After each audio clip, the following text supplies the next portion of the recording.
Well, hey everyone, my name is Nathan Jones, and if you're new here, welcome. I just talk about all things movies, specifically Blu-rays, and welcome to my film journey, where lately I've been doing this thing called the Film Journey Wheel, which is a thing to tackle my unwatched films in my collection, but all with the input of you who are watching this right now.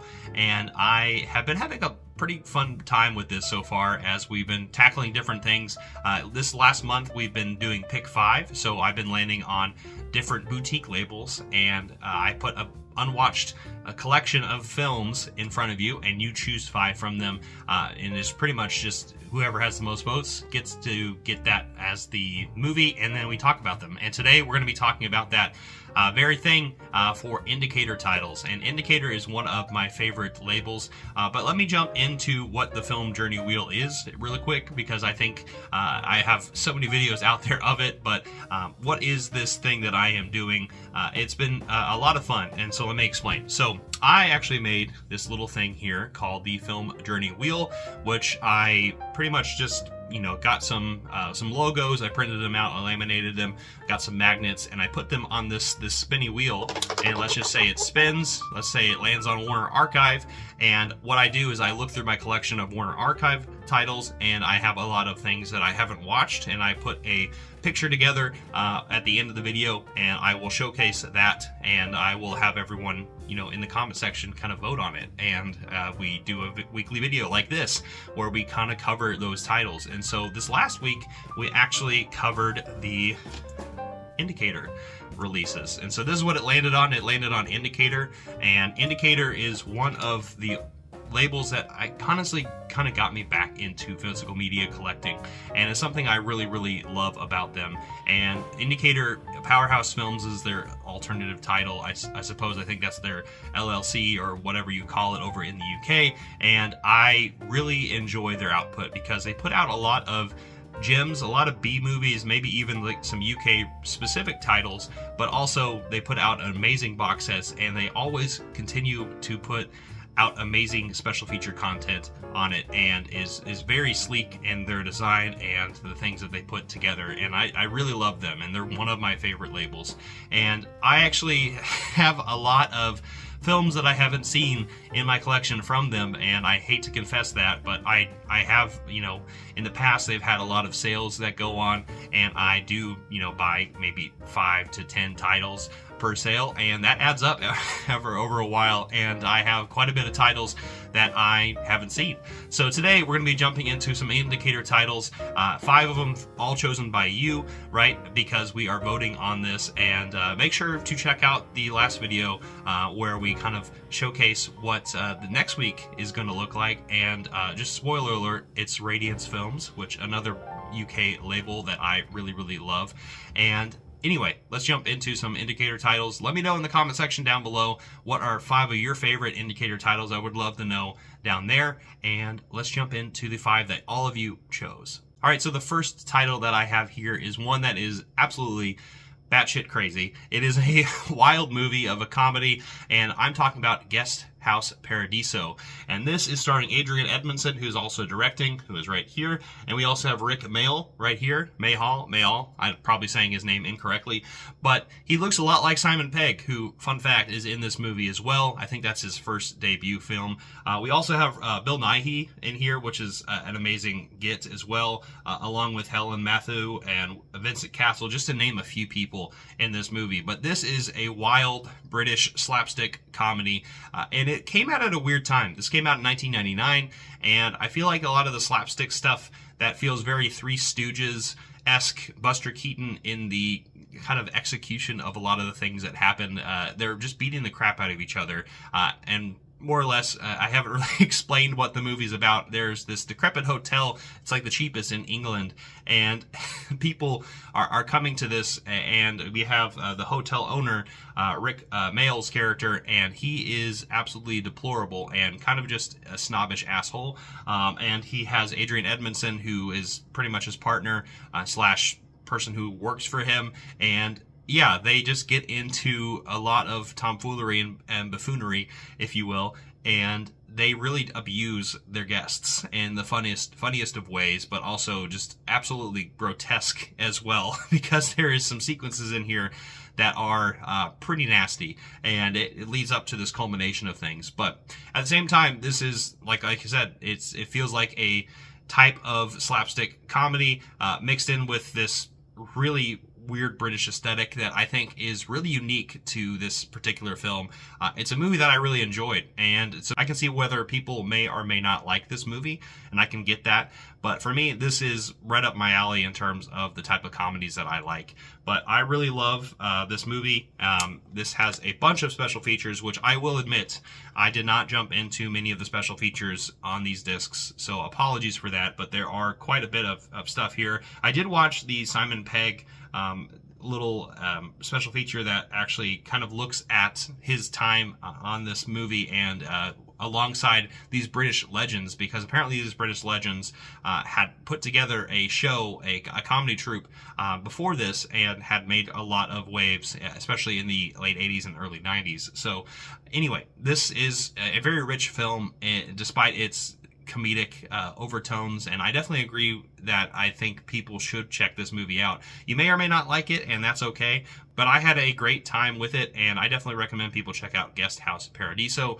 I would give this movie a 3.5 out of 5. It's a movie that I definitely recommend, but like I said, it's not for the faint of heart, or, you know, the comedic heart. Alright, so the next movie I have is a political thriller / black comedy of sorts, and this movie has a crazy amount of tone that just keeps shifting back and forth, which makes this hard to watch in terms of the things that are going on in the movie. But let's talk about Winter Kills, which is a movie that a lot of people talked about in my comment sections, and a lot of people wanted to hear me watch this movie, and I think it's a fascinating one at that. This has an insane cast, like an absolutely insane cast. Let's go. Jeff Bridges, who is our main character. We have John Huston, who is incredible in this movie, by the way, probably one of the best. Anthony Perkins, who's also incredible in this movie as this kind of Dr. Evil-like villain, if you will, very reminiscent of Dr. Strangelove as well. Eli Wallach's in here, Sterling Hayden, Dorothy Malone, Thomas Milan, Belinda Power, Ralph Meeker, Toshiro Mifune's in here, and Richard Boone. My God, what a cast. This cast is insane. But again, I kind of going back to the political thriller aspect of it, it turns into a black comedy of sorts. The tone just keeps going all over the place. And it is set up where there's political assassination that happens at the beginning of the film, and it kind of just devolves from there into these really crazy performances. Becomes, like I said, you know, I mentioned Anthony Perkins' character in here, kind of acting like a Dr. Evil of sorts, because, or / Dr. Strangelove, and it kind of goes into that realm and territory as well, as we have some, I think, Cold War antics going on in here that are kind of underlying this entire thing, but at the same time has a comedic edge to it, or like a black comedy edge to it, and it's paced really, really weird. I feel like I need to watch this movie again, and it's a movie that I think I would probably glean a lot more from if I watch it a second time, and also just watch the special features, which of course there is plenty in here, but I enjoyed it nonetheless, and it is a movie I definitely recommend people check out. I would definitely give this movie a 3.5 out of 5 initially, but I think this movie could potentially grow on me as long as I understand the context of what's going on that this movie came out. This came out in 1979, so at the height of, you know, Cold War tensions, but also at the same time there was a lot of these kind of espionage / spy American politics kind of mixed in together things going on, you know, with a lot of the movies that are coming out around this time period, especially in the late 60s into the 70s. So anyway, Winter Kills, have you seen this movie? I'd love to know your thoughts on it down in the comment section down below. Alright, so the next movie is the oldest on this list, and one that I've had my eye on for a long, long time, and it's starring Olivia de Havilland, and it is The Snake Pit. And this movie is from 1949.